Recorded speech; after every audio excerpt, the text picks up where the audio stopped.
warahmatullahi wabarakatuh.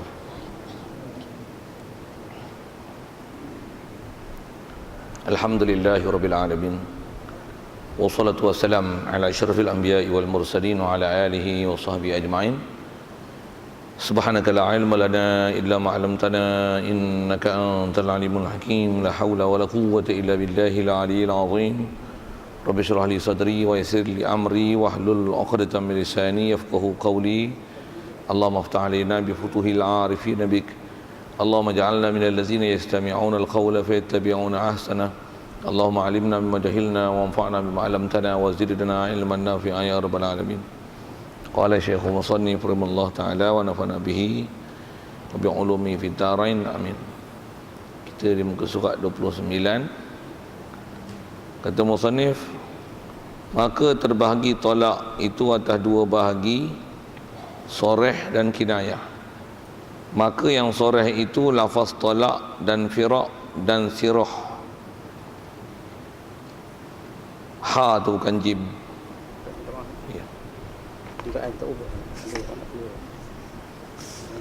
Kenderaan WGX 5519. WGX 5519 minta ubah, ada kenderaan nak keluar.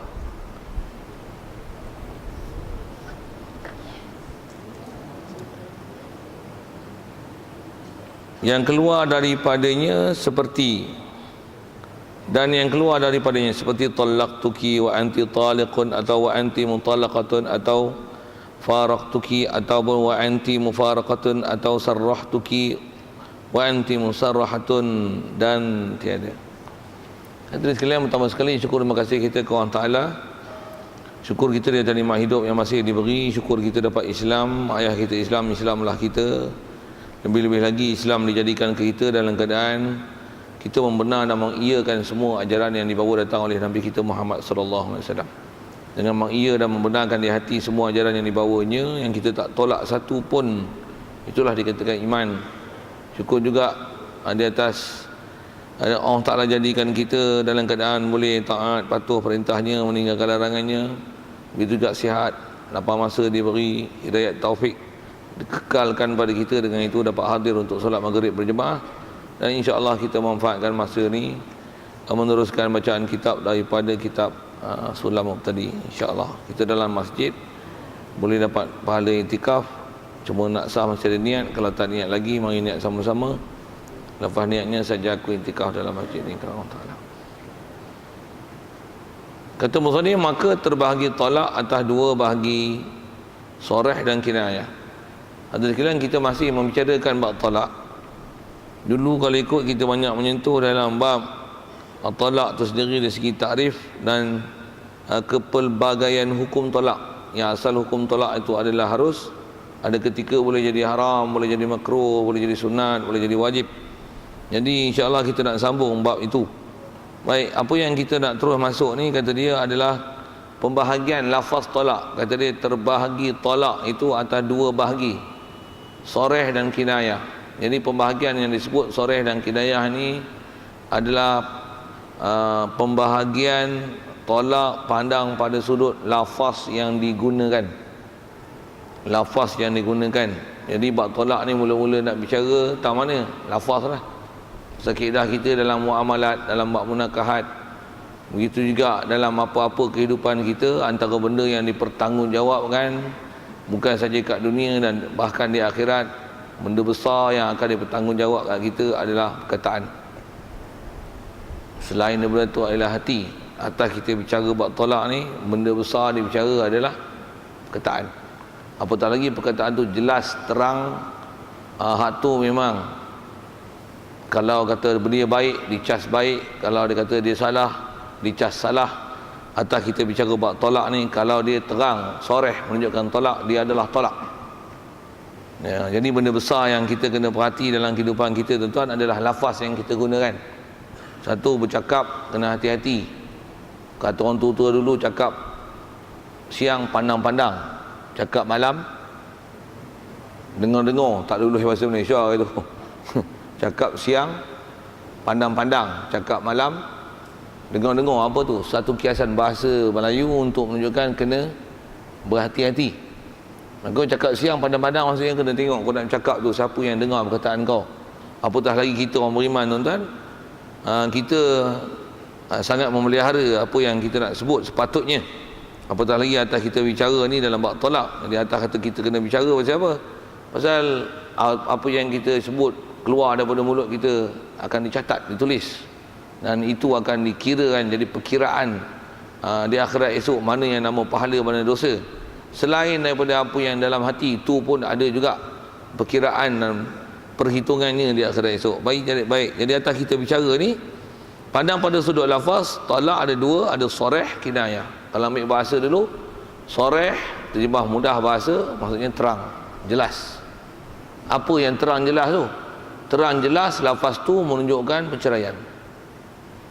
Baik, kemudian yang kedua adalah kinayah. Yang ni pun kalau kita baca bab muamalat dulu, ada beberapa kali dah kita dah jumpa istilah soreh dan kinayah ni. Jadi soreh maksudnya terang jelas, kinayah maksudnya lafaz tu dia tak terang jelas menunjukkan bab kita bicara ni, bab tolak, tak menunjukkan bab tolak, tapi boleh ditanggung kepada makna tolak. Itu dipanggil kinayah. Kinayah ialah lafaz yang tak jelas untuk menunjukkan tolak, tapi dia boleh ditanggung kepada makna tolak. Memang percakapan kita, tuan-tuan, kita duk bercakap ni, begitu juga kalau kita kaji Quran, kaji hadis, yang kalau Quran ni maksudnya firman Allah Ta'ala, kalau hadis Nabi adalah perkataan yang pernah disebut, dilafazkan oleh Nabi SAW, dia terdapat tidak mesti ada istilah yang soreh dan kinayah. Kalau bab lain kadang-kadang dinamakan muhkam, mutasyabih, mesti ada macam tu. Ada hakiki, kadang-kadang dipanggil majaz. Baik, jadi mana yang terang jelas menunjukkan apa yang dimaksudkan, itu adalah soreh. Apa yang dia tak terang jelas menunjukkan apa yang dimaksudkan, dia boleh dengan makna yang kita bicara ni, tolak, ataupun boleh ditanggung kepada makna lain. Lafaz-lafaz macam tu, khusus kita bicara ni bab tolak, dipanggil kinayah, lafaz kinayah. Begitu juga dalam bab lain dululah, mana-mana yang tak terang jelas menunjukkan makna macam tu dipanggil lafaz kinayah. Okey. Baik. Di atas pembahagian itu, mana contoh ini mengikut kaedah syarak kita diistilahkan sebagai lafaz soreh. Baik. Maka yang soreh itu adalah lafaz tolak dan firaq dan sirah. Cuma ejaan tu kalau kitab saya ni, rumah ha tu dia ada titik kan, dia bukan jim, bukan sirat, tapi sirah. Sirah itu baca sod, rod, sin, alif, sim, ra, alif, ha, bukan jim. Jadi lafaz yang nama soreh mengikut kaedah Arab, dan kalau kita Melayu kali pun, tapi kalau kita guna lafaz ni, yang ni dipanggil soreh. Khusus kita sebut ni yang memang bab kita namanya talaqa. Khusus Arab sebut dengan to. Kaedah, seingat saya bahas ulama dalam kitab, kita kalau ikut sebutan betulnya tolak dengan to, talaqa. Melayu sebut talak. Masyhur bahas ulama talaqa, talak, sama. Itu dipanggil khotok masyhur di kalangan orang Melayu. Apa khotok masyhur ni? Kesilapan menyebut kalimah yang memang orang Melayu sebut macam tu. Orang Melayu tak sebut aku talak engkau, maksudnya aku tolak engkau, kan? Yang tolak tu aku tolak engkau, tu disebut aku tolak. Yang cerai ni disebut aku talak. Kan? Sepatutnya hak talak tu sebut tolak. Yang tolak tu tolak lah. Itulah. Macam mana pun nak sebut itu. Jadi talaqa. Kalau tambah pula dengan to, dengan qalqalah. Melayu mana ada qalqalah? Talak. Dia dengan kaf. To jadi ta, qaf jadi kaf. Saya tak syarah panjang, cukup dengan kata mengikut bahasa ulama talaqa dengan Melayu talak sama. Cukup, jelas. Nama sama tu tak mana? Dia lafaz soreh. Dia lafaz soreh. Satu. Dan juga firaqa. Firaqa. Cuma yang ni Melayu jarang sebut dan tak sebut pun. Kalau ada pun negeri Perak.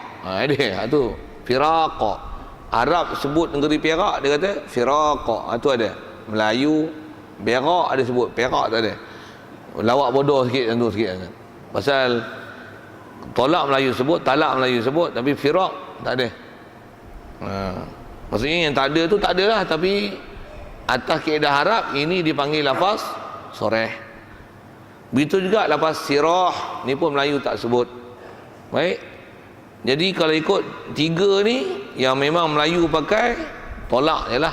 Dan tolak pun Melayu tak sebut tolak, tapi Melayu sebut talak. Dia adalah tolak. Baik. Tu tiga yang disebut tu tuan-tuan, kalau kita belajar bahasa Arab sikit, lafaz dia adalah lafaz masdar. Talaq daripada talaqa yatluqu talaqan, masdar. Firaq daripada faraqa yafruqu firaqa. Saraha yasrahu sirah. Dia lafaz masdar. Baik, lafaz macam tu adalah hukum soreh. Begitu jugalah yang lafaz yang keluar daripadanya. Istilah keluar ni maksudnya lafaz yang terbentuk, yang terhasil, yang terjadi.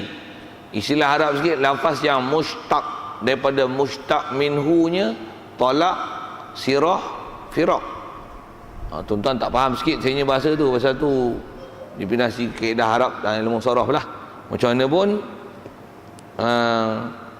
kalau tolak tu cerai, engkau adalah yang tertalak. Aku telah mentalak akan engkau adalah tertalak, apa saja yang menggunakan bahasa imbuhan daripada perkataan talak adalah talak lah. Itu maksud dia. Cuma konteks Melayu lah. Kalau konteks Arab lah. Dia nak bagi contoh lagi, contoh Arab. Jadi apa kita nak faham ialah bersama ada kalimah tu diolah mengikut pengkaedahan Arab ataupun diolah dengan pengkaedahan Melayu. Mana yang lafaz soreh yang telah disedarai tadi, dia lah soreh, sama ada menggunakan lafaz masdar talaq ataupun taliq ataupun mutallaqah ataupun ana utalliquki, disebut dengan menggunakan fi'il talaqtuki, dia gunakan fi'il madhi, fi'il mudhari'. Semua tu adalah termasuk dalam istilahnya kalimah yang keluar daripadanya. Istilah keluar ni terhasil, terbentuk daripada tiga kalimah ni. Dan dalam konteks Melayu kita tuan-tuan, selain pada talak, firaq, sirah yang dalam kitab, yang memang mengikut kaedah Melayu atau bahasa ulama, ini adalah lafaz soreh Melayu. Apa dia? Cerai. Cerai adalah lafaz soreh Melayu. Maksudnya Melayu kalau sebut aku ceraikan kau, cerai itu adalah lafaz soreh. Pasal Arab tak ada tu. Kalau bahasa Inggeris, apa lafaz soreh kan? Divorce. Tuan-tuan tak tahu. Tak, saya nak tunjuk kata bahasa Arab, Melayu.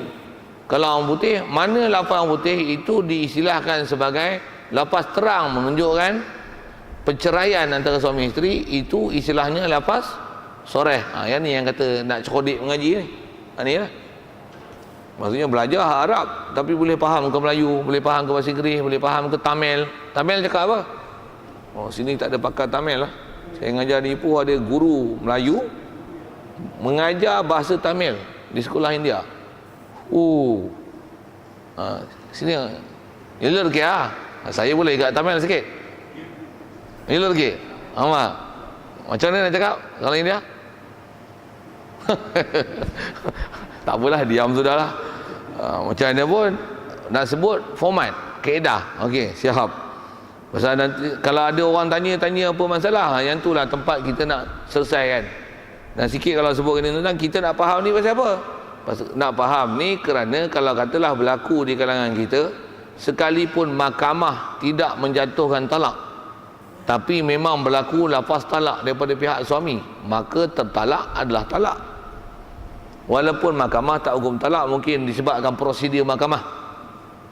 Yang tak menjatuhkan talak disebabkan prosedur saksi tak boleh pakai, pengakuan, ikrar dan sebagainya boleh mengganggu keputusan mahkamah yang sepatutnya diberikan keputusan apa. Tapi suami memang tahu, dia lafaz tu dia sebut. Kalau memang dia sebut memang jatuh talak, jadi dia kena faham lah statusnya jatuh talak lah.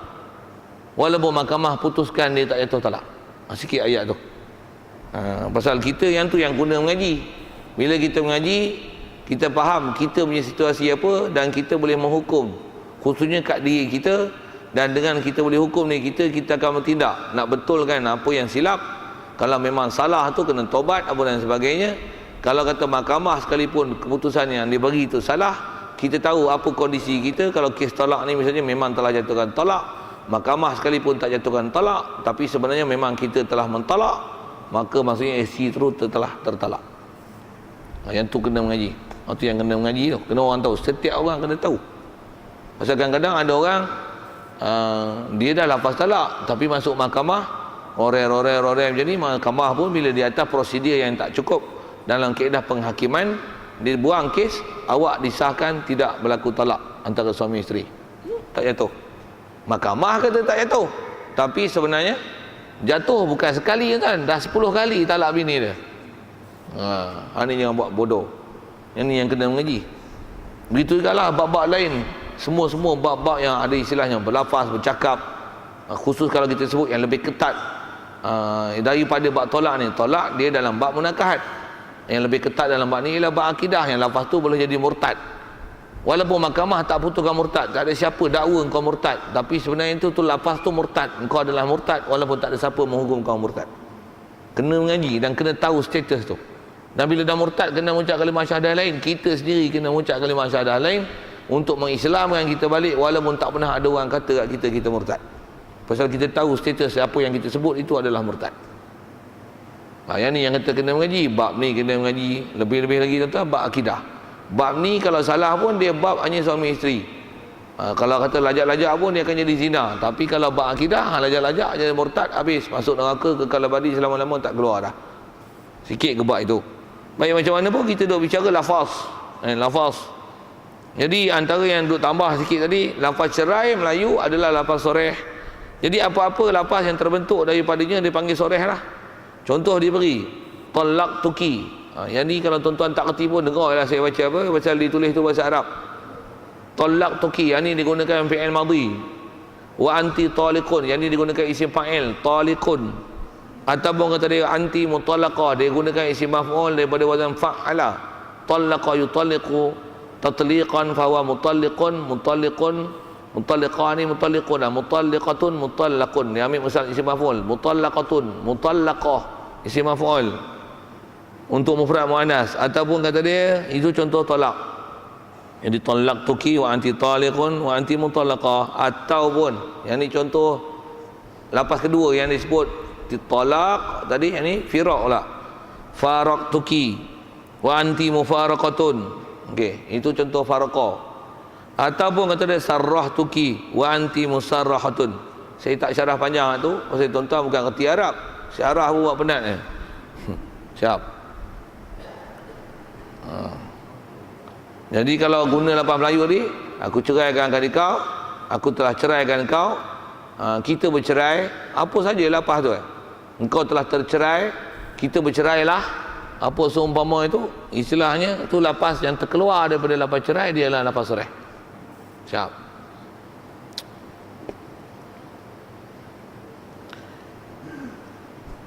Satu sipir yang kena ingat bab soreh ni macam ni, apa dia? Dan tiada berkehendak kepada niat. Lafaz soreh tak perlu niat. Maksudnya siapa-siapa dengan terangnya sebut daripada mulut dia talak, saya sebut dalam konteks Melayu, ataupun apa-apa yang terkeluar daripada, yang terbit, yang terhasil dengan penambahan imbuhan dan sebagainya daripada perkataan talak, tertalak, mentalak dan sebagainya. Begitu juga cerai, cerai, mencerai, tercerai, mencerai, dicerai, tercerai, apa seumpama bahasa itu. Walaupun suami tak niat untuk jatuhkan talak, contoh macam berlakon suami isteri, berlakon filem, berlakon jadi suami isteri bercerai, dia bukan ada niat apa-apa pun. Okey, dia pun ambil kamera tu kan, action, itulah. Walaupun zaman serba canggih ni, dia guna lagi bahasa kuno, style kuno tu kan. Sebaru ni kat pondok ada dia buat penggambaran sikit kan. Satu saya tengok, saya ingat ke dah tak pakai lah macam tu. Dulu ingat ke zaman bodoh-bodoh dulu je kamera buat gitu. Sagi dia tulis nama apa. Dia temu duga sikit. Ni. Sagi. File apa? Okey. Ni temu ramah dengan Ustaz Rozaini misalnya. Action. Oh, bubuh kat tu. Kuno juga tu kan. Buah pi tu. Jadi saya nak sebut tak berlakon tu. Nak fokus itu. Dalam berlakon tu suami pun antara lafaz yang disebut ialah aku ceraikan kau. Cerai. Saya tak niat apa-apa. Kami berlakon aja. Yang ni yang Rasulullah pernah isyarat kata dia haqquhunna haqqun wa hazluhunna haqqun. Kalau buat betul-betul pun betul, kalau main-main pun betul. Kalau kita belajar bab muamalat ada bab tu, bab munakahat ada bab tu, yang main-main pun betul, betul-betul pun memanglah betul. Siap. Dengan makna tak berhajat kepada niat. Antaranya talak. Siap. Jelas tu rasanya. Satu di atas kata tak berhajat pada niat. Katalah suami marah-marah isteri, tak macam mana dah, marah, keluar ayat tu. Aku ceraikan kau lah. Aku ceraikan kau lah. Keluar ayat tu. Cerai. Cerai. Alamak, tak sengaja lah. Tak sengaja lah.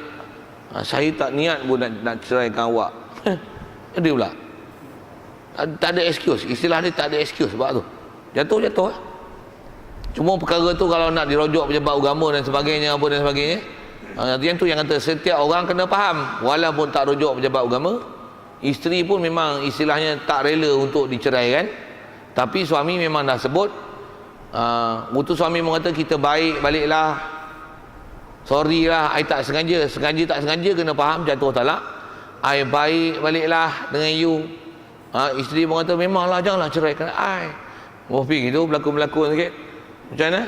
Okey, berbalik semula suami isteri, tapi talak tinggal dua lagi. Yang ni yang kata setiap orang kena mengaji.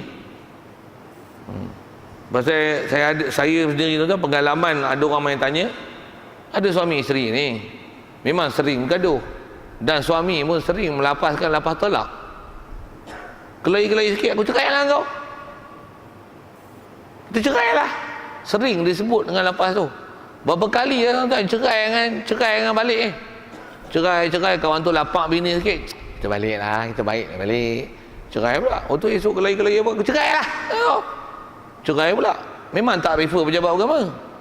Baik suami tak refer pejabat agama, bini pun tak refer pejabat agama. Tapi dah berlaku lapan cerai daripada mulut tok laki ni beratus kali. Tak bayang kan, bengong mata tu. Tapi bukan orang Kuala saya buat ni entah orang Afrika mana. Ada tuan dalam masyarakat kita orang yang banggang dalam bab muamalat, munakahat macam ni, sampai bodoh macam ni. Dia kata mahkamah tak kata kami cerai, tak cerai dah lagi. Kata ni kata bodoh Dia nak tunggu mahkamah bagi keputusan. Dia kalau ikut bukan masalah mahkamah. Hang sebut lepas tu talak, soreh, tak perlu niat, jatuh talak.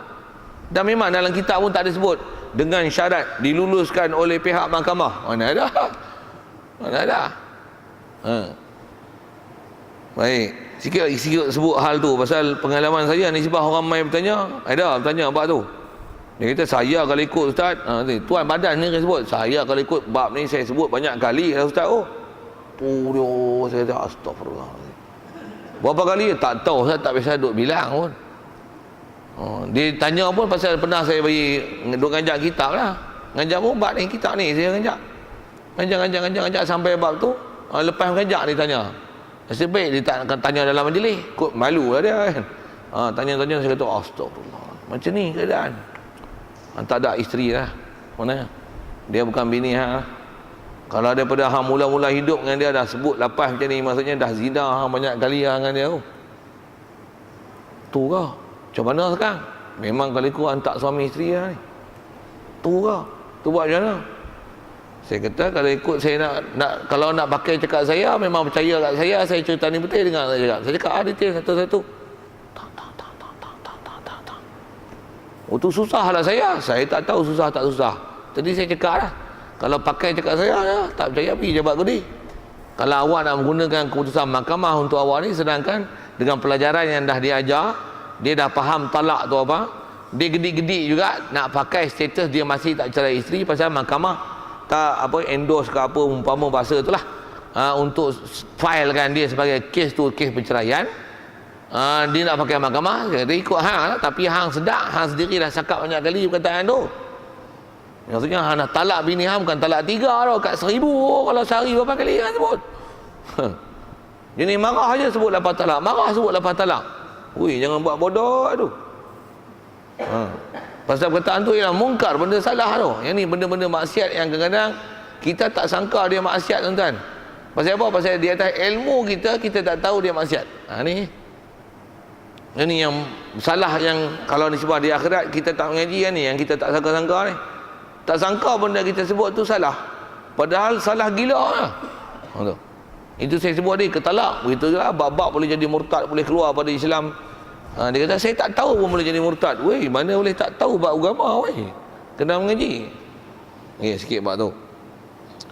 Baik, jadi lepas sore dia tak berkendak kepada niat lagi. Selesai. Tentu. Soal tentu kalau ada sore. Ya.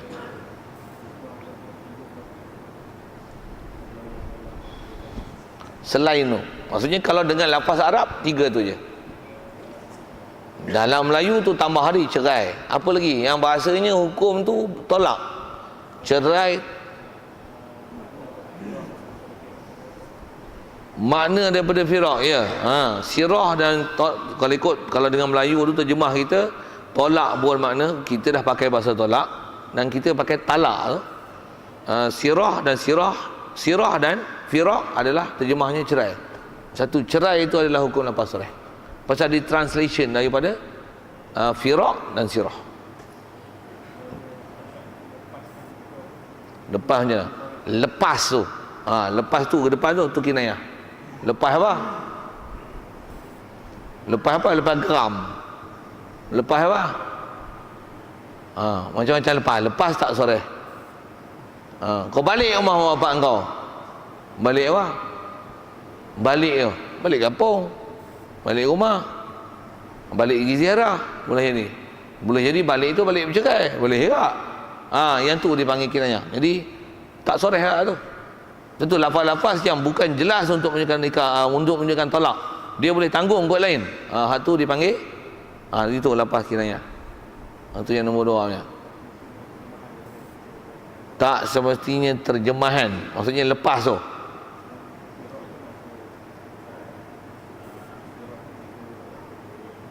Lepas. So, kalau bahasa Melayu lepas tidak. Tapi kalau bahasa Arab sirah sore. Macam mana? Bahasa lain tengok bahasa lain lah.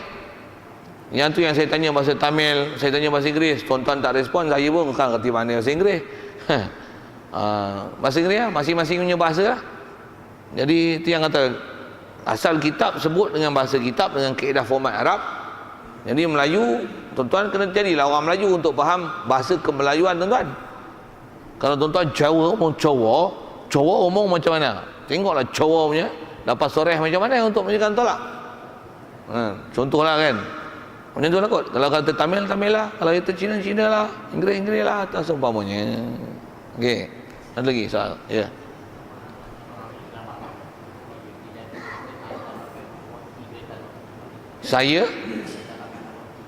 Saya talakkan awak 3 talak. Nak jadi apa lagi? Talak lah. Dan memang kalau jatuhkan talak tu angka dia 3, memang 3 lah. Kaedah kita dalam mazhab Syafi'i, kalau ikut jumhur 4 mazhab, kalau disebut dengan angka, berapa angka tu dipakai lah. Kalau aku talak akan kau, tak sebut angka 1 lah. Kalau aku talak kau, talak 3, walaupun dia baru sebut sekali, tapi di angka tu dibubuh, aku talak 3 lah. Dan dia lepas sore. Dan dia ialah lepas sore. Sore maksudnya aku tak niat pun nak kata 3. Niat aku 1, tapi lepas 3. Mana lepas sore? 3. Apa lepas yang disebut, itu adalah dipakai. Lain?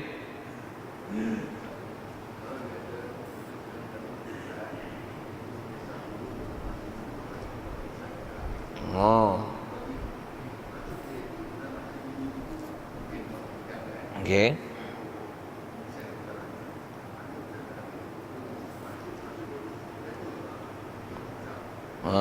Bagus soalan tu. Cuma yang tu kalau ikut yang kedua je lah. Suami adalah kelahi-kelahi, kata dia macam ni lah, kita berpisah dulu sementara. Berpisah tu soal tak? Pisah tu talak. Berpisah maksudnya hang duduk rumah hang, aku duduk rumah aku, hai hang. Yang tu kot boleh makna dia. Bukan talak tu. Berpisah dulu, tambah pula berpisah dulu sementara. Maksudnya hang